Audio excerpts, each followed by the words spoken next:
fight CU down the field, CU must win. And win we did. Our first season ended with a victory in the Pop-Tarts Bowl over Wake Forest. But now it was time to make some major changes to the college football landscape. We first started by making every Power 5 conference into 12 teams, and every G5 conference had a corresponding Power 5 conference, and there would be a promotion relegation system at the end of the season. I'll get into that a little bit more later.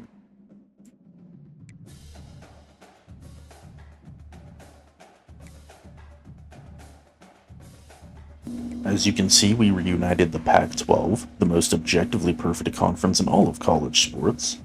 But unfortunately, I made a mistake by making it an 8-game conference schedule instead of 9, so the game wouldn't let me choose my own schedule, which is cool. So week 1 starts with our game-chosen opponent, Georgia Tech, at Folsom Field in Boulder.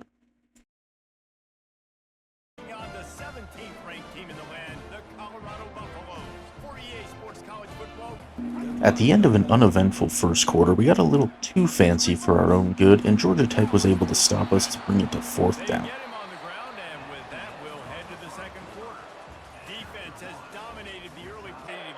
Our co-host, who was responsible for handling field goals, was asleep, so I decided to go for it, and unfortunately wasn't able to make it.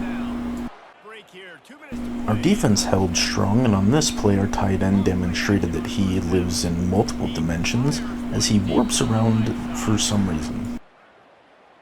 At the very end of the first half, we get our first touchdown of the season to go up 6-0.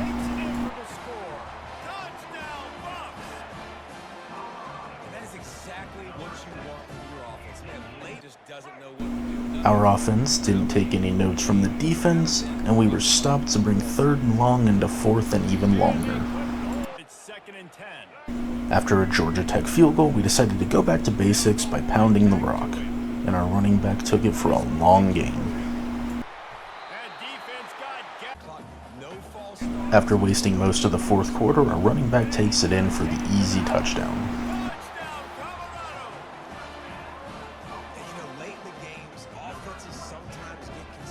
Georgia Tech brought it close, so we had to go for it on 4th down and unfortunately didn't get it again. After they tied the game, we had to drive down to get into field goal position. Or we could just do things the easy way.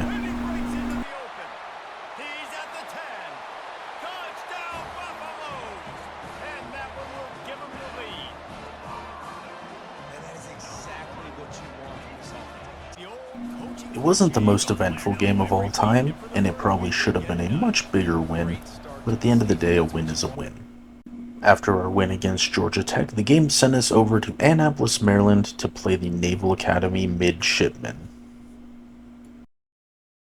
Welcome everyone to Annapolis, Maryland and the Naval Academy, where we're honored to watch some of the Navy. Davis with you alongside David Pollock and Jesse Palmer. Time to get this game started. One thing I do like about this game is that the size of the crowd reflects the quality of the team. It's going to be a lot of fun doing some rebuilds and watching those crowds grow over time. Anyway, on our first play of the game, we pick up a huge gain on the ground. On 3rd and long, we had to go deep to get the first, and unfortunately we weren't able to connect with the tight end. At the end of the first quarter, we hit our receiver down the middle for a deep gain.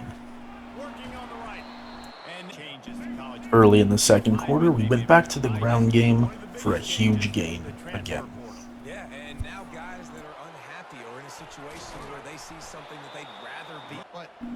On the very next play, our running back danced his way into the end zone for 6 points.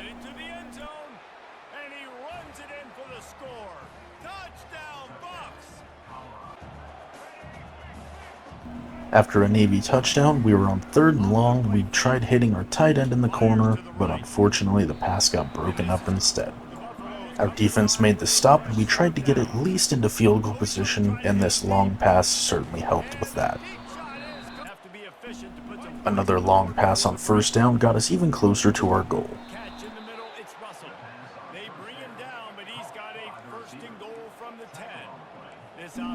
Using some no-huddle offense, we try to take one final shot at the end zone before halftime.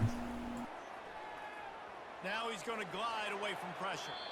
And he was working Our co-host woke up from her nap and drilled this field goal to put us up 10-9 at halftime. Our co-host went back to sleep, our drive stalled out, and I missed yet another field goal. And apparently our kicker didn't seem to notice. In a close game like this, you always want more points, and I missed R1 in the end zone, but was able to hit the crossing route for a big gain instead. On 3rd and 6, our running back got a little bit of help from his lineman, and then we ran a little bit of no huddle to pick up the first down.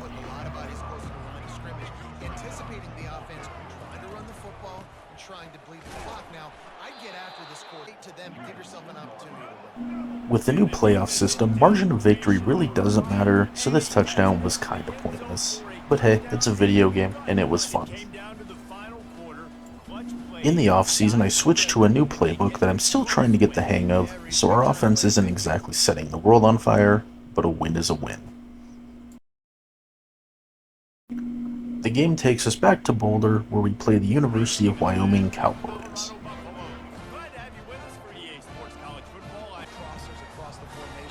Midway through the first quarter, we busted out the RPO bubble screen for a huge gain. We got ourselves a tie game and yet another uneventful first quarter. But look at that time of possession though. After holding the ball for literally the entire first quarter, we scored a touchdown on our first play of the second. Midway through the second quarter, we had a huge run that got us down inside the red zone. Unfortunately, I wasn't able to do much of anything, but our co-host bailed us out by drilling this field goal.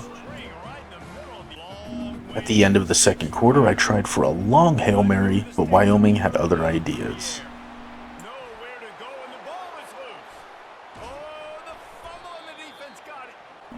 They tied the game up, and on one of our first plays of the third quarter, our running back turned into prime Barry Sanders for this long touchdown run.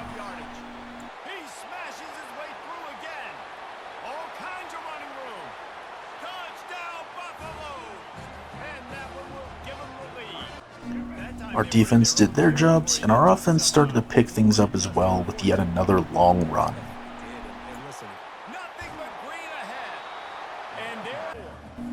On 2nd and 4, our running back absolutely would not be denied on this touchdown run.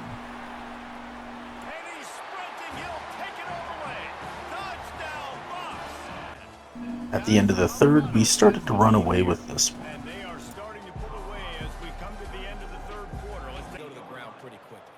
On 4th and 3, our co-host once again demonstrated why she's the best co-host with this long field goal.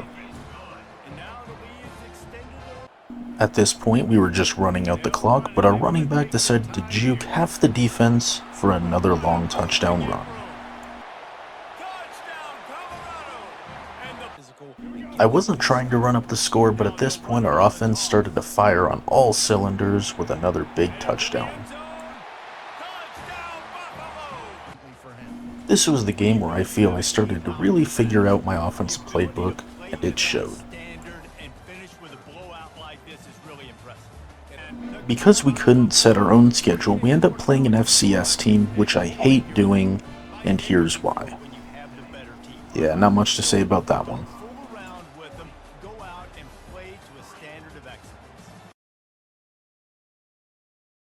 Before we start Pac-12 play, we have one more test waiting for us down in Austin, Texas.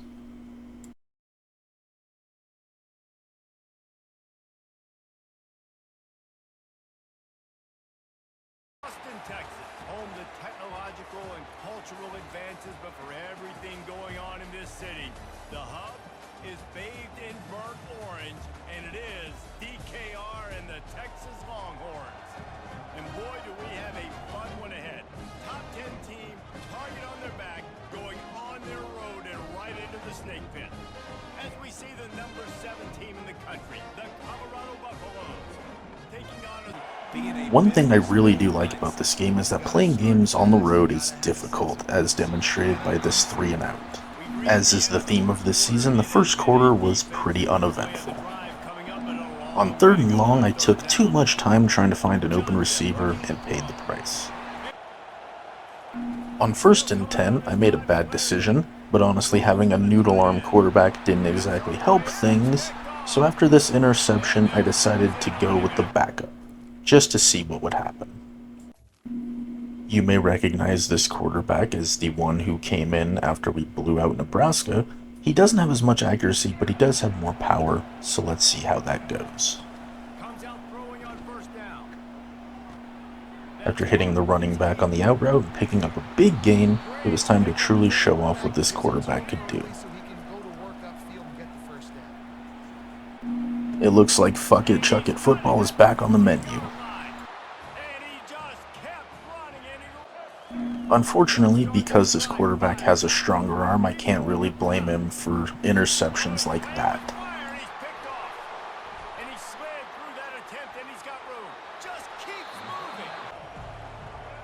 On the final play of the first half, we tried to go for a Hail Mary, but the defensive lineman was having none of that.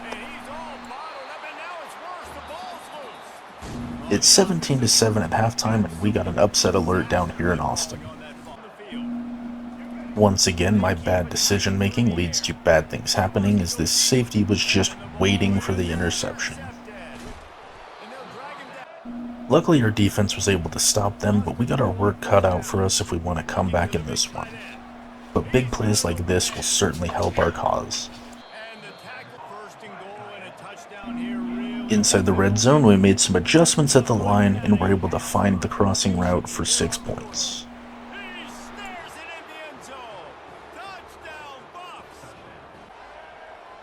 Our defense got a big time turnover, and it was time to let our new quarterback show off what he can truly do.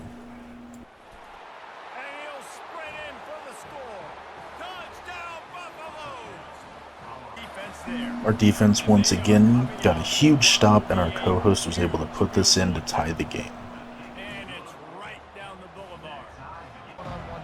With a minute and a half left to go in a tie game, all we needed to do was get into field goal range, and our running back almost did that by himself. That being said, I'm not normally one to play for field goals.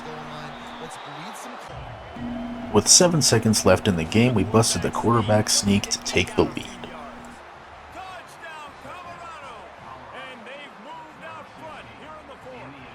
After a middle-of-the-game quarterback switch and a 21-point comeback, it's time to throw those horns down on the way back to Boulder.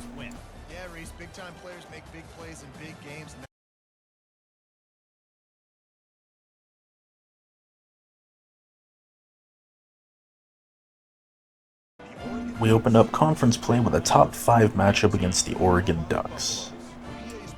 We didn't start the game well after turning the ball over early on.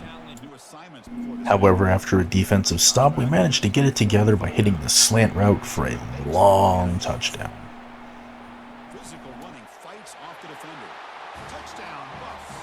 Staying true to our form, we kept the ball on the ground for another huge gain, but not after taking some ankles first. Shortly after that, we hit our big tight end, who makes a great catch to take the lead in the middle of the second quarter. On 3rd and 7, we decided to try to get way more than that, and unfortunately weren't able to connect. Oregon's defense was all over pretty much every receiver, and I tried to hit R1 deep, but the safety was having none of that.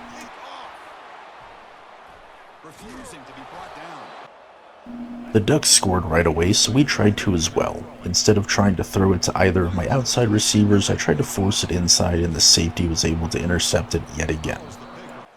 After halftime, we started working our way down the field with this nice crossing route to the tight end. Forced into a 4th down situation, we got absolutely stuffed by Oregon's defense. Luckily, they weren't able to score, and we were able to pick up a huge chunk of yardage on the ground.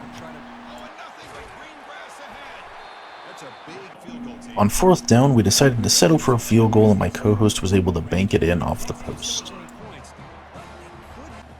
The Ducks scored a touchdown, and we knew that field goals weren't going to cut it anymore, so we started taking chunks of yardage whenever we could get them.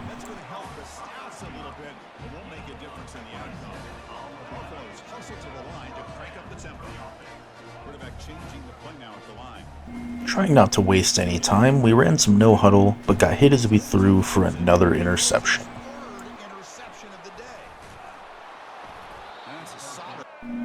Trying to play with some urgency, we had to keep going deep, but unfortunately I made a bad decision for yet another interception. Trying to prevent this game from looking like the one in real life last year, we hit a receiver deep for a long touchdown.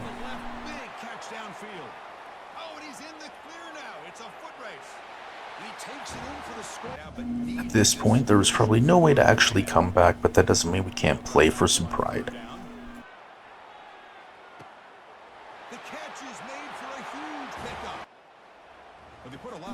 At the end, it may not have gone our way, but there's no shame in losing to the number 3 team in the nation. After playing the Ducks, it was time to head up to Corvallis, Oregon to play the Beavers.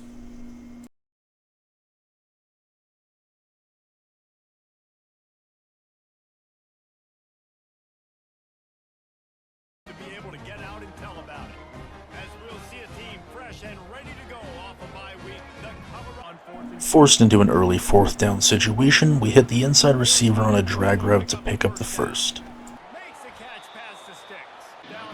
We ended up in 4th and short, and unfortunately our co-host was busy sleeping, so we shanked the field goal. Midway through the second quarter, we decided to stop playing around and hit our receiver deep for a long gain. Not too long after, we opened up the scoring with a short touchdown run. Nearing the end of the second quarter, we tried to at least get down into field goal position, but failed pretty miserably at that. On the last play of the half, we tried for the Hail Mary, but we got hit as we threw, and the Beavers took it for a pick 6 to tie the game.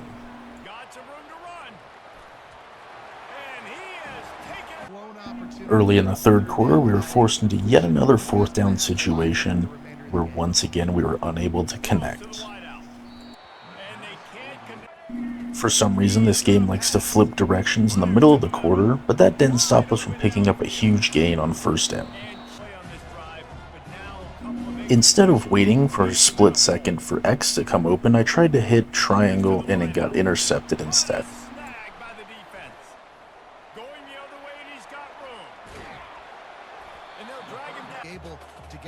Once again, forced into a 4th down situation, we decided to go for it to similar results as all of the other times. Almost immediately after getting the ball back, we give it right back to them, and this one's starting to get a little bit ugly. With a minute left in the third quarter, we were able to make something happen as we hit R1 for a long touchdown.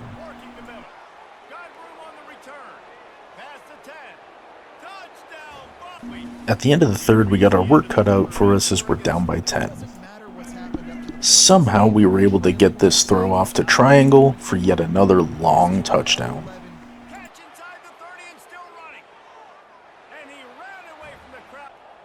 After our defense held them, I tried to hit circle in the comeback, but it got intercepted by one of my guys for a huge gain. Shortly after, we handed the ball off for an easy touchdown to take the lead.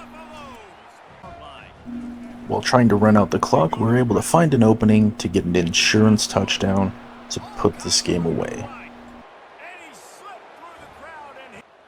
With 7 seconds left in the game, I decided to have a little bit of fun and hit the post for another touchdown. I will admit at some point I did get a little bit nervous, but at the end we were able to come away with the win. From the forest of Corvallis, Oregon, we hit the road to head to the high desert plains of Tempe, Arizona to play the Arizona State Sun Devils.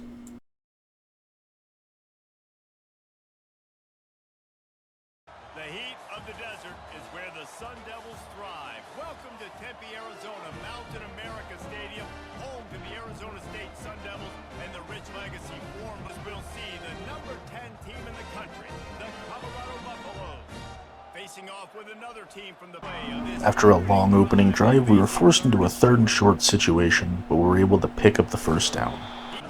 Soon after, we opened the scoring with a short touchdown run. He takes it in for the score.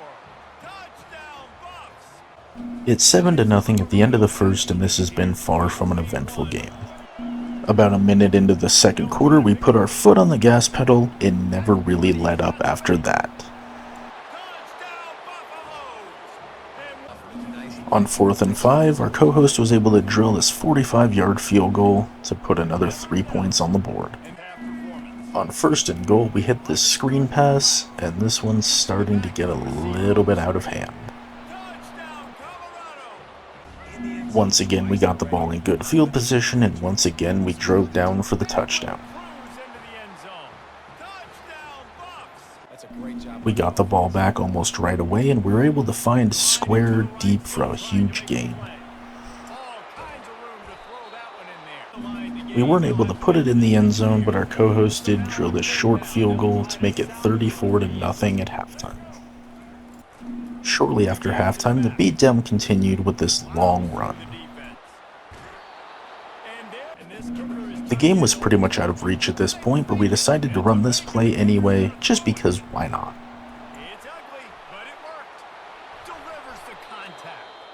At the end of the third quarter, this one is pretty much over, and I'm not sure why this fucking guy's still smiling. We punished their mascot for smiling by putting another 6 points on the board. After Arizona State finally managed to show some life, we put the game out of reach with this short first down run, and that'll do it here in Tempe. Go out and show it. Don't fool around with them. Go out and play to a standard of excellence. After drowning the entire Sun Devils team with holy water, we headed back to Boulder to play the UCLA Bruins. Early in the first quarter, we ran a little bit of play action. We were able to extend the play and hit triangle wide open for a huge gain. We didn't do a whole lot after that, but our co-host did drill this field goal to get the scoring started.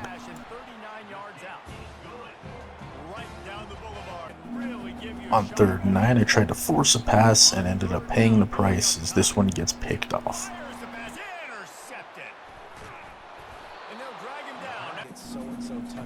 On this play, I missed X going way deep down the field, but I decided to hit square for the safer play just to get the first down. After a long drive, we turned College Football 25 into Six Nations Rugby Simulator with this huge scrum to get us into the end zone. On this 3rd and 6, just before halftime, we were able to hit R1 deep for a big gain.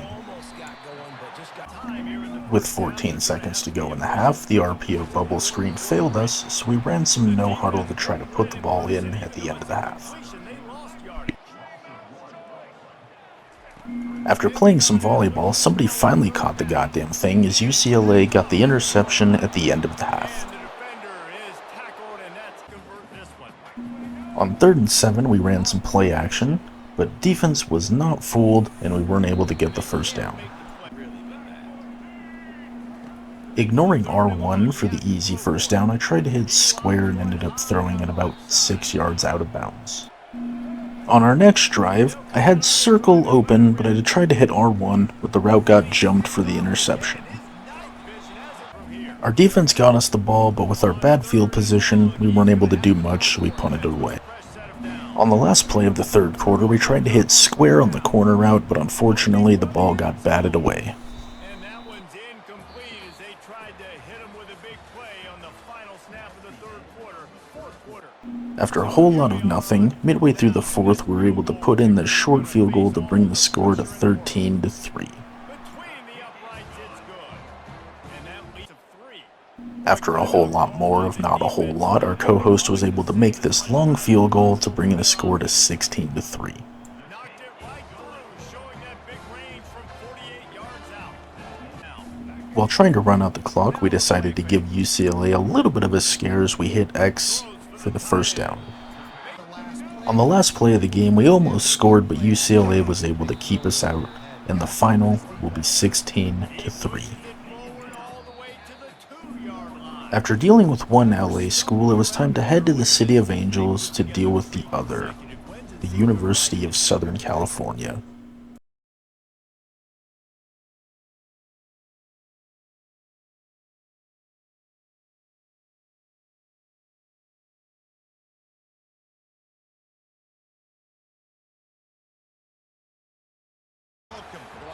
Memorial Coliseum, where so many great events have unfolded over the years, and today this crowd is charged up for a big USC Trojans home game. This is not just a regular matchup. Battle of top 10 teams, two teams colliding early in the season. One team can make a strong statement about the season ahead, as we'll see the number 8 on the field. The LA Coliseum proves to be one of the toughest places to play, as I got hit as I threw, and the Trojans take it in for a pick six. Undeterred by that, we were able to bounce back with a long run on first down. Shortly after, we hit the toss play to get us down inside the 5. And on the very next play, we punched the ball into the end zone to bring it to a 1-point game. On the ground, trying to punch it in for the score. On this second down play, we got hit as we threw and once again threw another interception. Our defense wasn't able to hold them, and it's 14-7 at the end of the first. On 4th and short, we stuck with the run part of the RPO bubble screen to pick up the first down.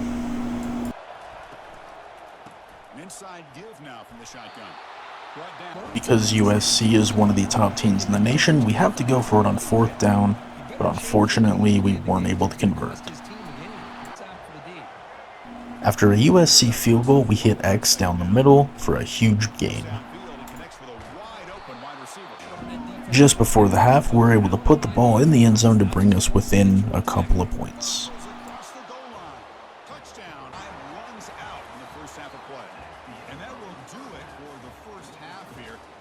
We got the ball after the half, and on this 3rd and 9, the Trojans defense was able to shut us down. Down by 10 and trying to get back into the game, we hit R1 deep for a big gain. Late in the 3rd quarter, we scored another touchdown to bring it to a 1-possession game. Down by 6 in the 4th quarter is where legends are made, and it turns out USC has a bunch of those with yet another pick 6. With 2.5 minutes to go, we knew we still had a chance, so we hit triangle across the middle for this huge gain to bring us inside the 10.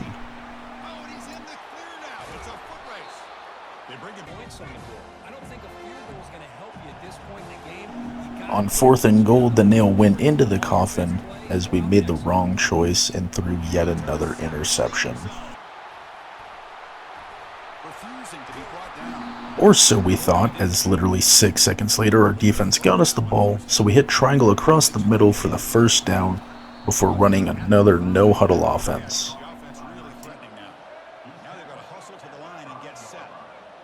This time was much more successful, as right away we hit X for the touchdown. This one ain't over yet. Okay, this one's over now. Once again, there's no shame in losing to a top 5 team on the road. From there, we head back to the Arizona's desert, this time to Tucson to play the Arizona Wildcats.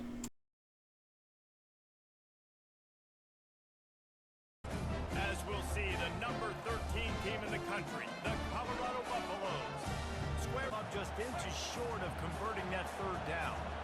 And so on their opening drive of the game, they want to... Midway through the 1st quarter, we're confronted with another 4th down, and we're able to pick it up with this short run.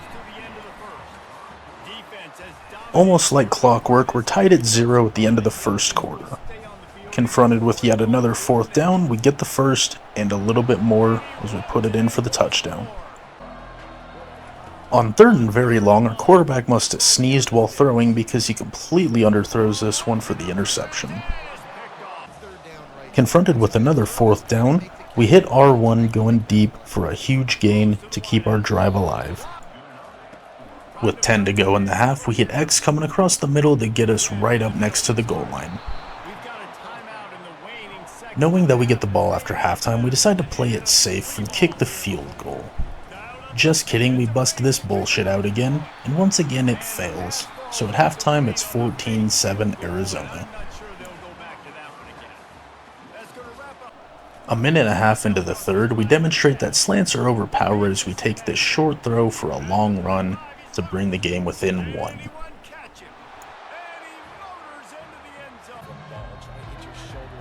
On 3rd and 18, we made some adjustments at the line before snapping the ball and desperately trying to mash R1 as much as we could, but unfortunately the D-line had other ideas.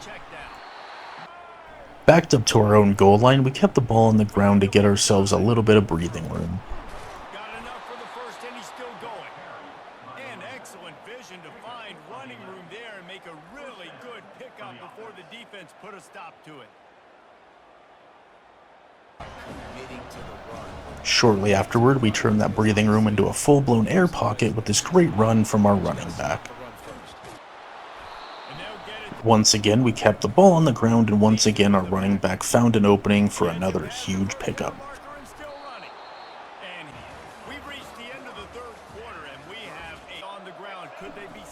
Early in the fourth quarter, our running back committed the Cardinals' sin and put the ball on the ground, and Arizona takes over.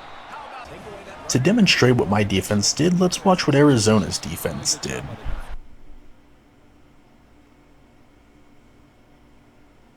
When do I get players who can warp across the field like that? After failing to give our team warping lessons, we throw an interception on this bad decision. Luckily, our defense got the stop, so it was time to drive down and win this game.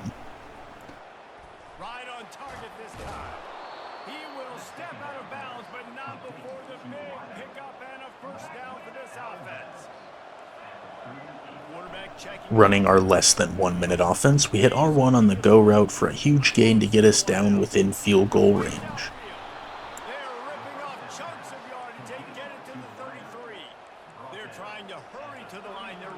With 20 seconds to go, it was time to waste time and get a little bit closer, but unfortunately we were only able to accomplish one of those things with this screen pass. After chewing a little bit more clock, it was time to attempt the walk-off field goal. And you can tell that I was the one who tried it. In the first overtime, somehow Arizona only got 6 points, so this touchdown tied the game, and my co-host made sure that we finished the job. And the extra point puts them on top by 1. I know how to sum up this game succinctly. That was fun, and what a victory to remember. Fun. After way too close of a call, it was time to head back to Boulder to battle our foes from the other side of the Rocky Mountains, the University of Utah.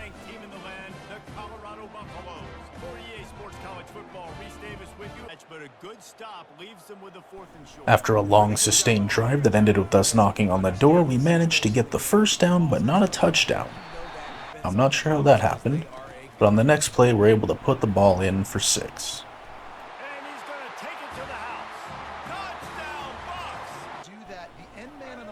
Instead of hitting the wide open square receiver, I hit circle and threw one of the worst interceptions I've thrown in this series. Our defense held them to a field goal, and on second down we busted this huge run.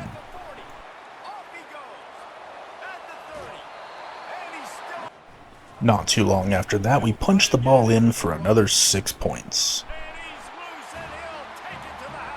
Our defense got us the ball, but unfortunately on third down we gave it right back to Utah with another terrible interception.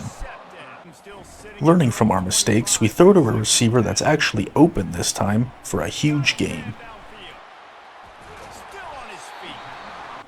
On third down, we hit the slant route to get us inside the 10. Realizing that we were coming close to halftime, we ran a little bit of no huddle to some pretty unspectacular results. Deciding to take one shot at the end zone before halftime, we juke and jive our way to the end zone for 6. Late in the third quarter, we hit the crossing route to pick up this clutch first down. Makes the catch. It's Russell. And how about style?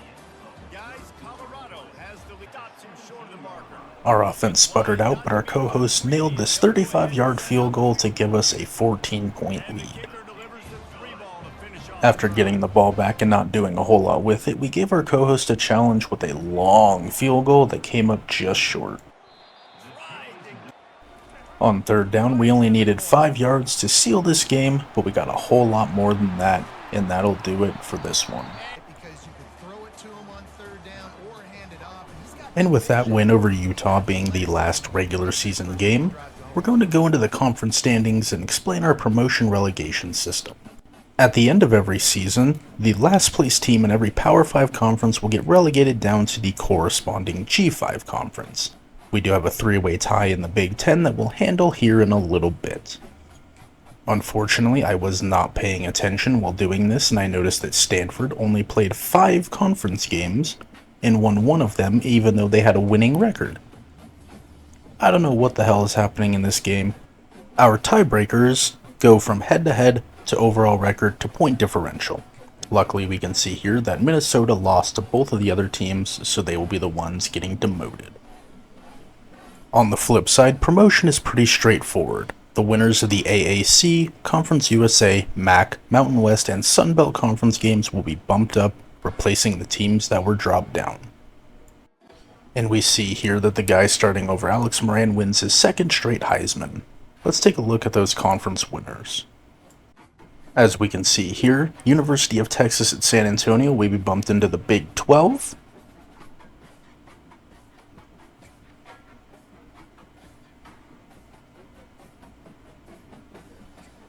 The University of Indiana will be bumped back into the Big 10.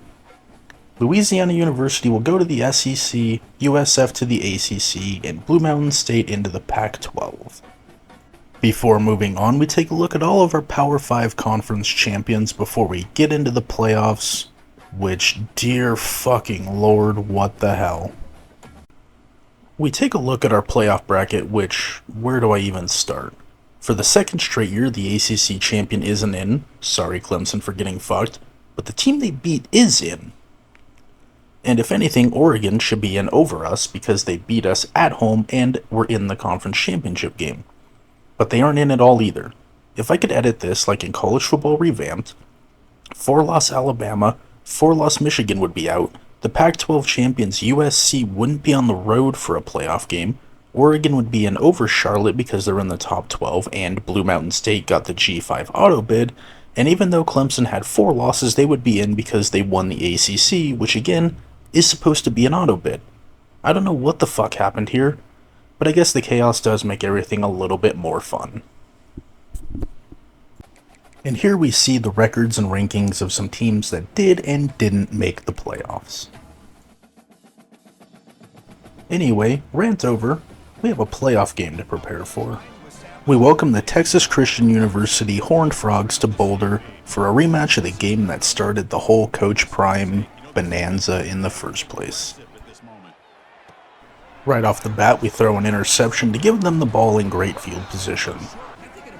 Our dominant defense held them to 3, so we allowed our dominant offense to establish themselves with a big run.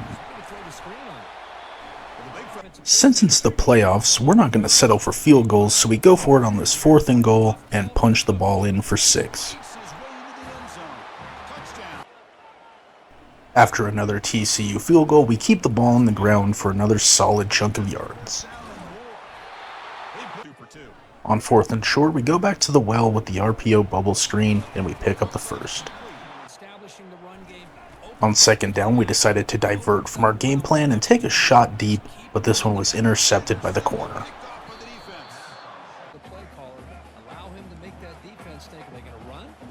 Shortly before halftime, we had the ball, and we decided to try another shot deep, this one being much more successful than the last.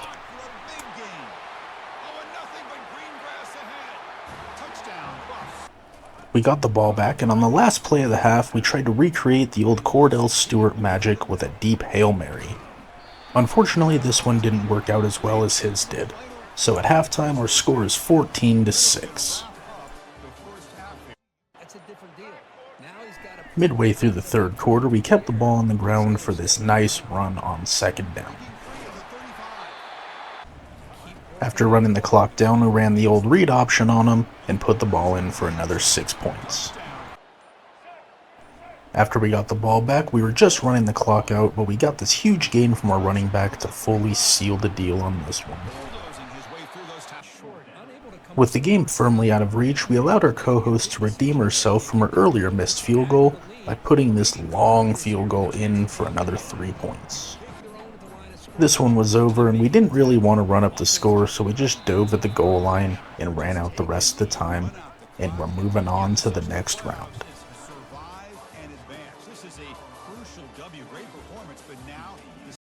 And unfortunately, because college football cares more about money than doing cool shit, we don't get to play any more on-campus playoff games. We head from Boulder to the real-life Vice City, Miami, Florida, for a matchup with the Florida Gators.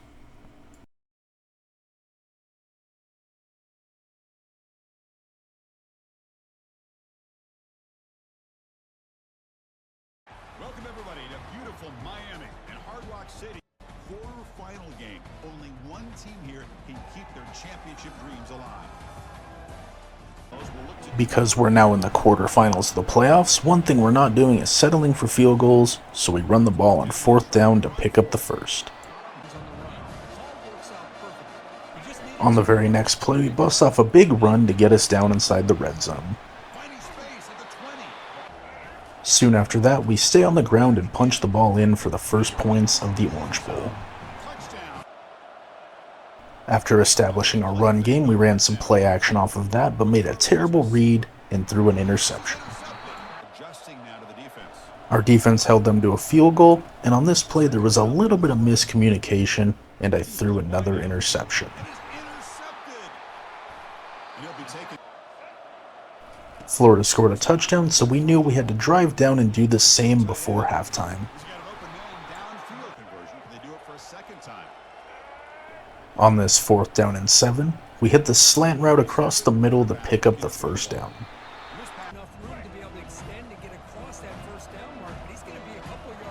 Forced into another 4th down situation, we kept the ball on the ground again, and we picked up the first down yet again.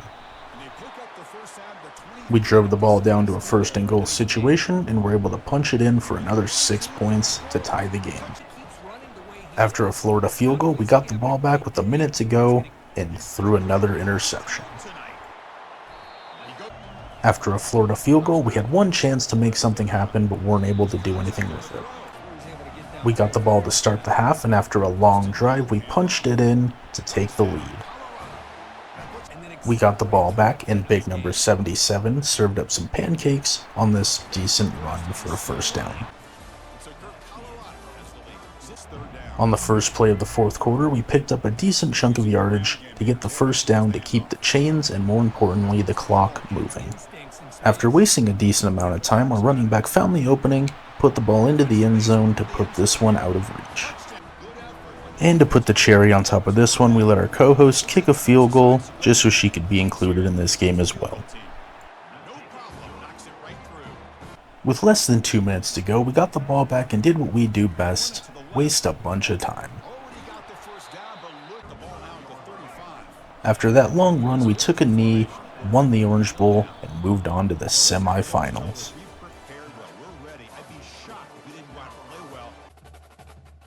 Our semifinal matchup would take us to Atlanta, Georgia to play in the Peach Bowl against Texas A&M.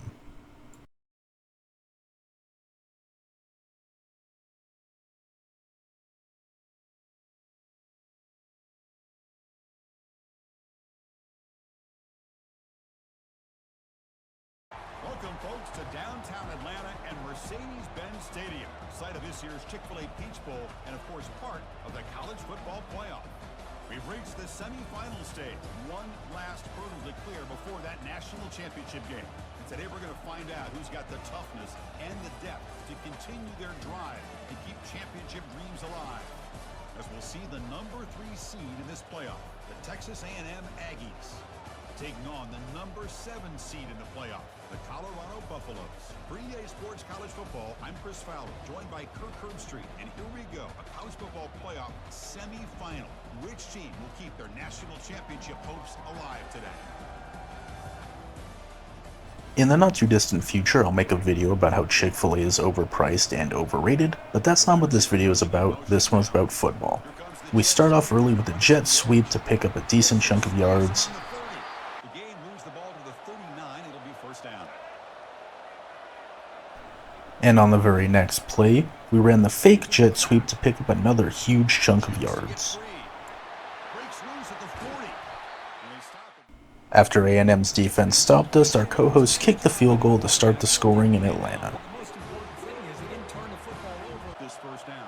On 3rd and 11, we ran some play action and hit the X receiver for a first down and a little bit more. Catch James out in the first quarter. And so Kirk Colorado has the lead. We reach the end.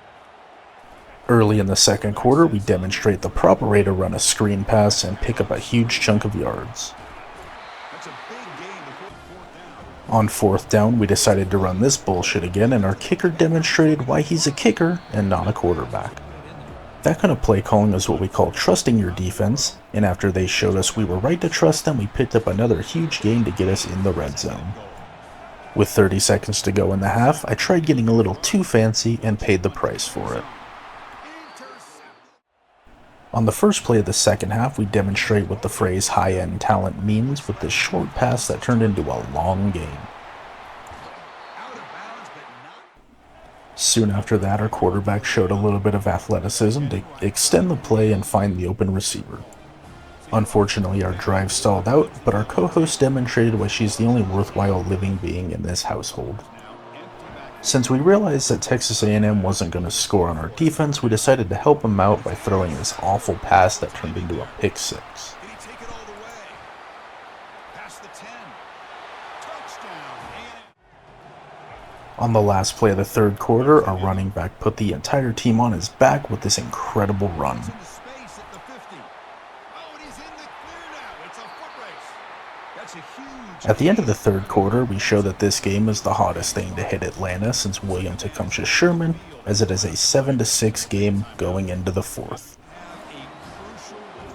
Once again, our offense stalled out, but once again, our co-host showed why she's the real MVP by giving us the lead. Our defense got us the ball back and put us firmly in the driver's seat of this one, and this long run only served to put our foot on the gas pedal. With less than 2 minutes to go, this touchdown all but put it out of reach by giving us an 8-point lead before the extra point. One final kneel down and we're headed off to the national championship game. Great performance in a pressure moment, but now the job gets even more exciting, even bigger as they go on to the national championship game and play for that trophy. And this is a new.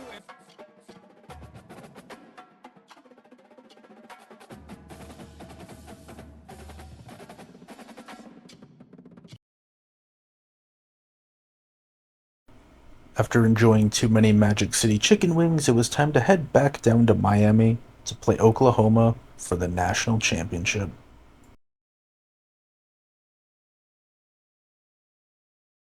Welcome, everyone, to the ultimate game in the college football season. Everything has built to this, the battle for the national championship and college football immortality, a moment that every young football player grows up dreaming about.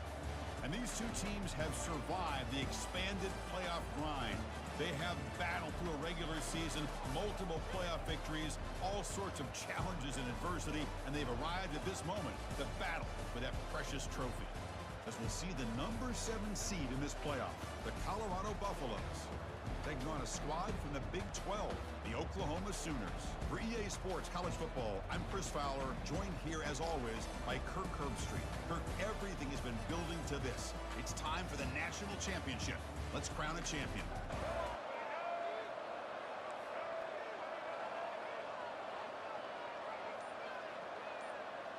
On the first play of the game, the two teams had a pact to play some old school Big 8 football where you were actually allowed to hit the quarterback. Drops back from the shotgun. On 3rd and very long, our receiver wasn't able to hold onto the ball and we punted it away. The OK Boomer Sooners got a field goal, but we got this nice run to set ourselves up nicely. Shortly after that, our running back was able to walk his way into the end zone to give us the lead. Touchdown, Colorado. Chris, we get so caught up in this era to keep this Our defense held them to a field goal, and we hit the ground running, literally, to pick up this first down and then some. On third down, we relied on a quick little screen to get ourselves inside the 5-yard line. 2 plays later, we punched it in for 6 points.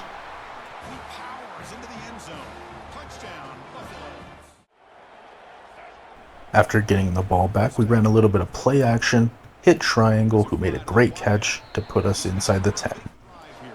On the very next play, we fed that receiver the rock again, and he puts the ball in to extend our lead.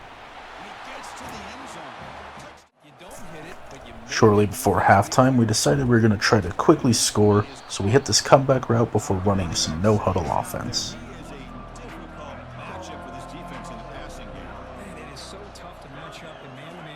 And subsequently scoring the stupidest touchdown you'll see in a long time. He's got it at the 15, and the ball to the ground. He takes it in for the score. Touchdown, Colorado. As much fun as I was having with this game, to say it has some problems is a bit of an understatement. Watch closely.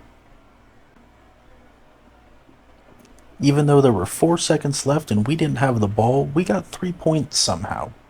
I'll take it, but really, what the fuck, EA?